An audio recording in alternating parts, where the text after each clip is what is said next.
राधे राधे, जय श्री कृष्णा। कहानी संग्रह के सभी दर्शकों को अहोई अष्टमी की ढेर सारी शुभकामनाएं। यह अष्टमी का व्रत कार्तिक कृष्ण पक्ष की अष्टमी को माताएं अपनी संतान की दीर्घ आयु व सुख समृद्धि के लिए रखती हैं। जिन बहनों के संतान नहीं है या होते ही वे संतान सुख से वंचित हो जाती हैं, उनके लिए यह व्रत कथा वरदान सिद्ध होते हैं। यदि वे श्रद्धा के साथ इस पवित्र कल्याणकारी कथा को श्रवण करती हैं तो वर्ष पर्यंत माता रानी व गणेश भगवान की कृपा से संतान सुख प्राप्त होता है। भक्तों, ज्यादातर व्रतों में चांद को अर्घ देकर व्रत का पारण किया जाता है, लेकिन अहोई अष्टमी एक ऐसा व्रत है जिसमें तारों को अर्घ देकर संतान की सुखी जीवन के लिए माताएं कामना करती हैं। इस व्रत में अहोई माता स्वरूप माता पार्वती और विघ्नहर्ता गणेश जी की पूजा की जाती है। यह व्रत क्यों और कैसे मनाया जाता है, यह जानने से पूर्व यदि आप हमारे चैनल पर नए हैं तो सब्सक्राइब करें, वीडियो को शेयर एंड लाइक अवश्य करें। संपूर्ण जानकारी के लिए वीडियो को अंत तक जरूर देखें। यह व्रत निर्जला होकर माताएं अपनी संतान की सलामती के लिए करती हैं। शाम को सूर्य अस्त होने के बाद तारों की छांव में अहोई माता की पूजा का शुभारंभ करते हैं। इस व्रत में व्रती महिलाएं एक चांदी की अहोई बनाकर उसमें चांदी के 2 मोती पिरोकर एक मंगल सूत्र तैयार कर लेती हैं। जो बच्चों के मंगल के लिए माताएं उस मंगल सूत्र को अहोई माता की रक्षा सूत्र के रूप में चावल और रोड़ी से पूजा कर अपने गले में धारण करती हैं। सर्वप्रथम पूजा स्थल में एक चौकी पर लाल कपड़ा बिछाएं, उस पर एक लोटा शुद्ध जल जिसमें गंगा जल मिलाकर भरकर रखें, उस पर रोड़ी से स्वास्तिक का चिन्ह बनाएं, उस पर एक कटोरी में हलवा पूरी के साथ दक्षिणा व गेहूं रखें। इसके उपरांत 7 गेहूं के दाने हाथ में लेकर कथा सुने या सुनाएं। कथा सुनने के बाद माता अहोई माता की जो मंगल सूत्र था उसे अपने गले में पहन लें। आपने जो बायना निकाला था वह अपनी सास के पैर छूकर दे दें। यदि सास नहीं है तो जेठानी, ननद या किसी घर परिवार के बड़े को दे सकती हैं। इसके उपरांत तारों को जल का अर्घ दें, व्रत का समापन करें और आपने अहोई माता का मंगल सूत्र जो गले में धारण किया है वह दीपावली के बाद किसी शुभ दिन उसे घी गुड़ से पूजकर गंगाजल छिड़क कर उसे रख दें। सास, ननद, जेठानी आदि बड़ों के पैर छूकर व्रत का संपूर्ण पुण्य फल प्राप्त करें। आइए अब अहोई अष्टमी व्रत की कथा को श्रवण करें। कथा कहानी के अनुसार एक साहूकार था, उसके 7 बेटे और 7 बहुएं हैं। 7 बहुएं मिट्टी लेने के लिए खेत में जाती हैं। मिट्टी खोदते समय ननद के हाथ से स्याऊ का बच्चा मर जाता है। तब स्याऊ माता बोली, मैं तेरी कोख बांधूंगी। तब नंद ने सब भाभियों से कहा, आप मेरे बदले अपनी कोख बंधवा लो।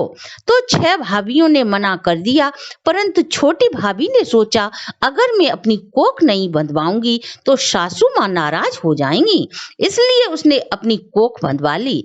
तब उसके जो भी बच्चा होता होई के 7वें दिन होकर मर जाता। एक पंडित को बुलाकर जब पूछा गया कि क्या बात है जो मेरा बच्चा 7वें दिन मर जाता है, तब पंडित ने बताया कि तू सुरई गाय की सेवा कर। सुरई गाय स्याऊ माता की सहेली है, वह तेरी कोख छोड़ेंगी जब तेरा बच्चा जिएगा।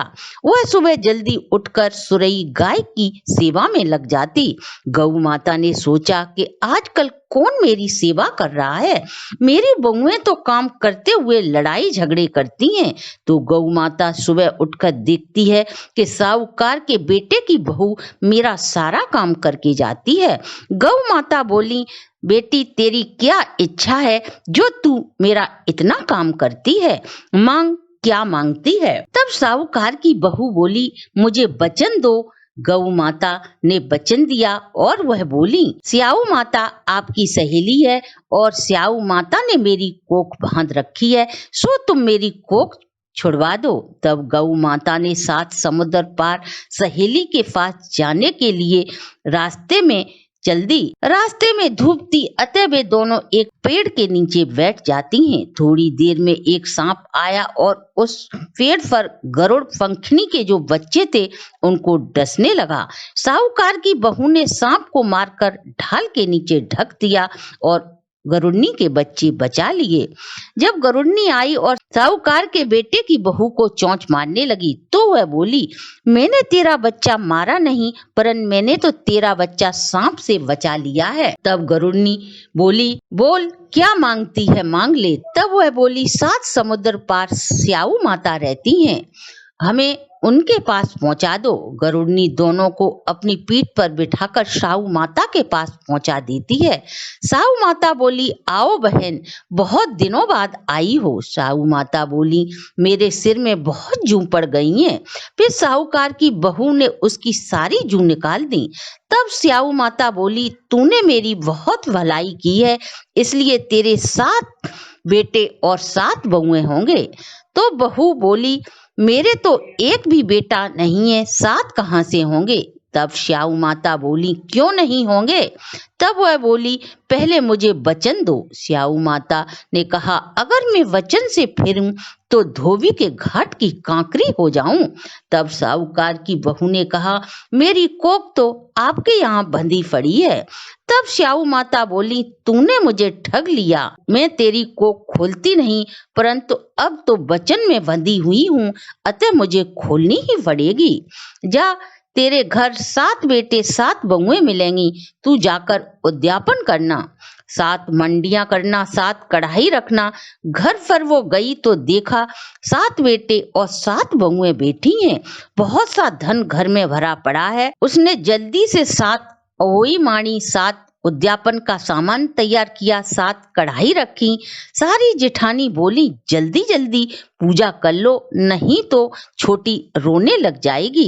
थोड़ी देर में उन्होंने अपने बेटों से कहा कि तुम्हारी चाची अभी तक रोई क्यों नहीं, जाकर देख कर आओ। जब बच्चे आकर देखते हैं तो उन्होंने बताया कि चाची के यहाँ तो होई मड रही है। तब जेठानी भागकर गई और देखा कि कोख छुड़ा लाई है। तब वह बोली, तुमने तो कोख बंधवाई नहीं थी, मैंने बंधवा ली, परंतु स्याऊ माता की दया करके मेरी कोख खोल दी।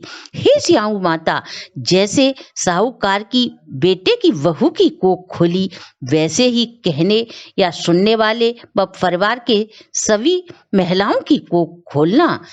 तो दर्शकों, ये थी अहोई अष्टमी व्रत की कथा। आपके परिवार पर सदा अहोई माता की कृपा दृष्टि बनी रहे, इसी शुभकामना के साथ आज की वीडियो को हम यहीं विश्राम देते हैं। अगर आपको हमारी प्रस्तुति अच्छी लगी हो तो आप हमारे चैनल को लाइक, सब्सक्राइब और शेयर करें।